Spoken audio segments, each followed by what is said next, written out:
Hello, I'm back home to US.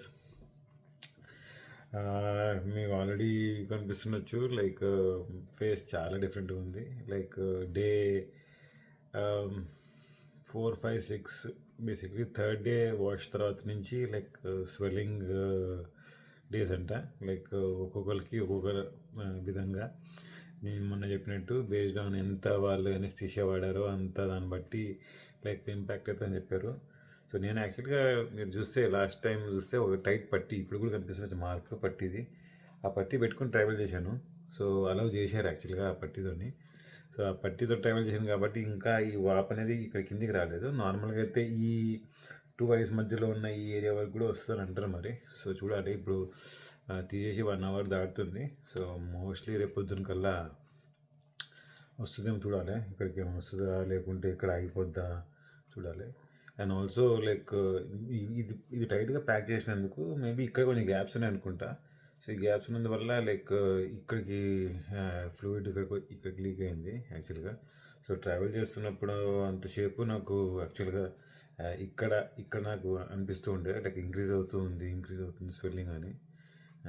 So చూడాలి ఇప్పుడు నార్మల్గా డే 4 మ్యాక్సిమం ఉంటుంది, డే 5 ఉండొచ్చు అంటున్నారు.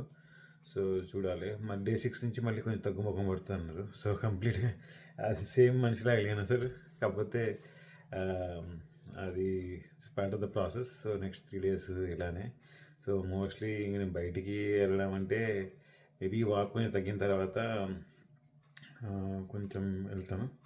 సో ఇవాళ ఫ్లైట్లో ఇవాళ మెయిన్ అంశాలు మనం చూస్తే ఒకటి లైక్ ఈ పట్టి పెట్టి అలౌ చేస్తారా లేదా.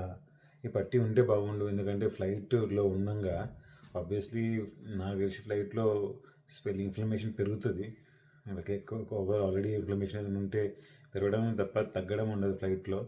సో సో ఇది అలౌ చేస్తే బాగుండు అనుకున్నాను. సో యాక్చువల్లీ అలౌ చేశాడు. సో ఇస్తాన్బుల్లో వాళ్ళు ఫోటో తీసుకొని వాళ్ళు పంపించినప్పుడు కానీ లైక్ యూఎస్లో వాళ్ళు తిరిగి ఇన్బౌండ్ చేస్తున్నప్పుడు తీసుకున్న ఫోటోలో కానీ ఎక్కడ వాళ్ళు అబ్జెక్షన్ చెప్పలేదు, తీసేయమని చెప్పలేదు. ఆల్రెడీ నా ఫేస్ ఇంత వాష్వే ఉంది. సో మేబీ వాళ్ళు చూసి ఇంకా ఏం చేస్తామని చెప్పి వదిలేసినారు ఏమో తెలియదు, కానీ లైక్ తీయమని అయితే తగ్గలేదు. అండ్ ఆల్సో సెకండ్ థింగ్ ఏంటంటే వీళ్ళు ప్రొవైడ్ చేసిన షాంపూ బాటిల్ 300 ml అండ్ వీళ్ళు ప్రొవైడ్ చేసిన సొల్యూషన్ 175 ml. సో ఈ రెండు లైక్ ఒక కిట్ లాగా ఒక కిట్ బాక్స్లో వాళ్ళు ఇచ్చి ఒక చిన్న బ్రీఫ్ కేస్లా కిట్ బాక్స్లో ఇస్తారనమాట. నార్మల్గా మనకి పేషెంట్ మనం లాస్ట్ డే వాషింగ్ తర్వాత. సో వాళ్ళు మొన్న చెప్పినట్టు లెటర్ ఇచ్చారు ఒకటి, ఆ లెటర్ చూపిస్తే వాళ్ళు అలౌ చేస్తారని చెప్పారు. యాక్చువల్గా వాళ్ళు వెళ్ళి చెక్ ఇన్ దగ్గర చెప్తే వాళ్ళు నా ముఖం చూసి వాళ్ళు ఎంత సారీ ఫీల్ అయినా వాళ్ళు క్లియర్గా చెప్పారు 100 ml మించి దర్ ఇస్ నో వే. ఈ షాంపూలు ఈ లోషన్లు పంపించిన డాక్యుమెంట్ అవన్నీ అసలు చెల్లవని చెప్పారు డైరెక్ట్గా.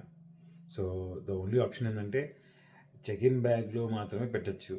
సో నేనైతే ఆల్రెడీ చెక్ ఇన్ బ్యాగ్ తీసుకొని పోలేదు, ఒక క్యాబిన్ బ్యాగ్ ఒక క్యారీ ఆన్ తీసుకొని పోయాను. సో సో వాళ్ళు అక్కడ చెక్ ఇన్ చేసే ఎవరైతే అటెండెంట్ ఉన్నారో తను సరే నువ్వు పని చేస్తానైతే ఒక ఫేవర్ చేస్తా, నువ్వు చెక్ ఇన్ ఏదైతే క్యారీ ఆన్ బ్యాగ్ తీసుకెళ్తున్నావో ఒక మామూలుగా ఒక పుషింగ్ బ్యాగ్ ఉంటుంది కదా, ఆ బ్యాగ్ దాంట్లో పెట్టేసేసాయి, అది నేను ఫ్రీగా చెక్ ఇన్ చేస్తాను.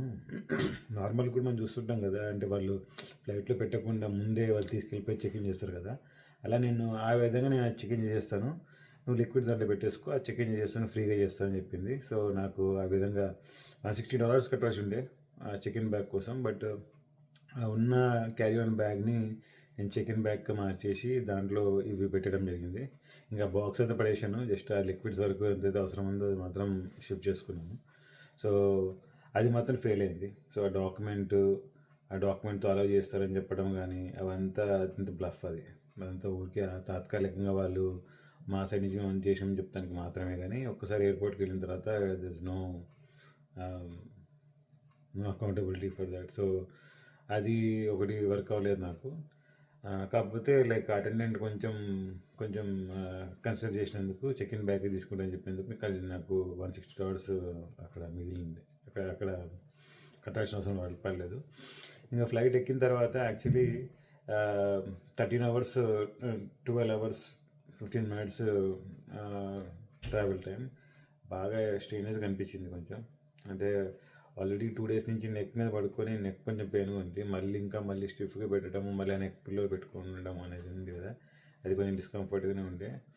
అండ్ 12.5 అవర్స్ కొంచెం లాంగ్ అనిపించింది. సో అది ఇంక తప్పలేదు. కాకపోతే ఏంటంటే అండ్ స్వెల్లింగ్ కూడా పెరుగుతూ ఉంది, నేను చూసుకుంటూ ఉన్నాను అప్పుడప్పుడు, లైక్ స్వెల్లింగ్ పెరుగుతూ వస్తుంది.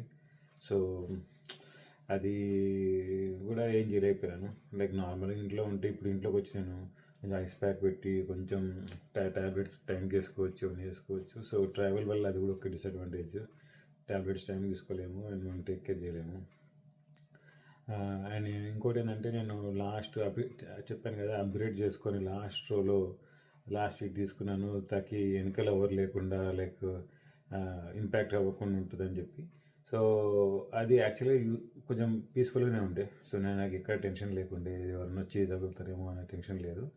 నేను జస్ట్ నేను పిల్లో పెట్టుకొని తీసుకునేటప్పుడు, బయటకు వచ్చేటప్పుడు, వెళ్ళేటప్పుడు నాకు ఫ్రీగా ఉండేటట్టు నేను జాగ్రత్తగా చూసుకున్నాను అంతే. అండ్ వేరే వాళ్ళ గురించి బాధ అవ్వాల్సిన అవసరం లేదు. సో అది వర్క్ అయింది యాక్చువల్గా. సో నార్మల్గా వేరే సీట్స్లో కూడా చూసినాను, పాసిబిలిటీ కొంచెం తక్కువే, కాకపోతే చెప్పలేము, ఎప్పుడైనా ఎవరైనా చేయబెట్టచ్చు. సో అది నాకు ఎందుకో మంచి ఇన్వెస్ట్మెంట్ అనిపించింది. అప్గ్రేడ్ చేసుకోవడం కొంచెం మంచిదే అనిపించింది.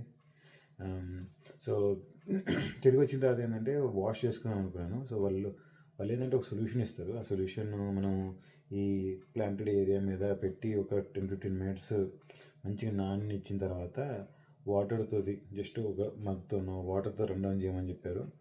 అండ్ దెన్ అగైన్ షాంపూ పెట్టి అలానే ట్యాప్ చేసి అది కూడా ఒక 10-15 మినిట్స్ తర్వాత అది కూడా వాటర్తో రన్ ఆన్ చేయమని చెప్పారు. ఈ వెనకాల ఈ ఎక్స్ట్రాక్ట్ చేసిన ఏరియా మాత్రం కొంచెం ప్రెషర్ పెట్టచ్చు, కొంచెం రెసిస్ట్ చేయొచ్చు అని చెప్పారు. సో అది ట్రై చేశాను. లైక్ అంత డే 1 అది పర్ఫెక్షన్ రాలేదు, కాకపోతే స్టిల్ ఓ మోస్తరుగా క్లీన్ అయింది, అట్లీస్ట్ క్లీన్ అయిందని అనిపిస్తుంది. సో అండ్ గ్రాఫ్స్ కూడా ఏం డిస్టర్బ్ అయితే అవ్వలేదు. So feels good. కాకపోతే ఏంటంటే ఇక్కడ మనం ఆన్లైన్లో వేరే దగ్గర గూగుల్లో యూట్యూబ్లో చూస్తూ ఉంటే వీళ్ళు స్ప్రే ఇస్తారు మాయిశ్చర్ పెడతానికి అన్నారు. నాకైతే స్ప్రే ఇవ్వలేదు మనం చెప్పినట్టు.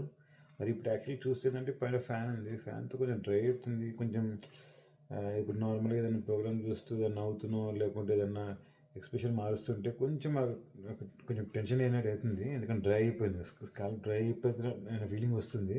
కానీ మీరు ఏం అడ్వైస్ చేయలేదు, ఏం పెట్టకూడదని చెప్పారు మరి.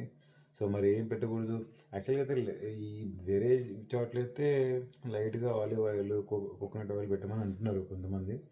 సో చూస్తాను రేపు మళ్ళీ సెకండ్ టైం వాష్ చేసిన తర్వాత యాక్చువల్గా సైడ్స్లో అట్లీస్ట్ కోకోనట్ ఆయిల్ మైల్డ్గా పెడితే చూస్తాను, లైక్ కొంచెమన్నా క్రాక్స్ ఇరిటేషన్ తగ్గుతుందేమో అని.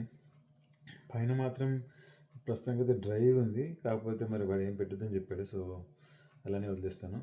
అండ్ చూద్దాం రేపటికి వాపు ఇంకా పెరుగుతుందా తగ్గుతుందా, ఇది కిందికి స్ప్రెడ్ అవుతుందా లేదా అని చూద్దాము. ప్రస్తుతానికి అయితే ఫేస్ అయితే కంప్లీట్ రౌండ్ అయిపోయింది, కాకపోతే చూద్దాం. హోప్ఫుల్లీ ఐస్ ఇంటికి వచ్చాను కాబట్టి ఐస్ పెడతాను, కొంచెం ఐస్ ప్యాక్ 10-15 మినిట్స్ ఇక్కడ అంతా పెడతాను. చూద్దాం ఏమన్నా తగ్గుముఖం పడుతుందేమో. అండ్ ట్యాబ్లెట్స్ టైం తీసుకుంటాను. So it should definitely help. కాకపోతే ట్రావెల్లో తెలియాల్సిన మెయిన్ అంశాలు అయితే అవి అంతే. Thank you.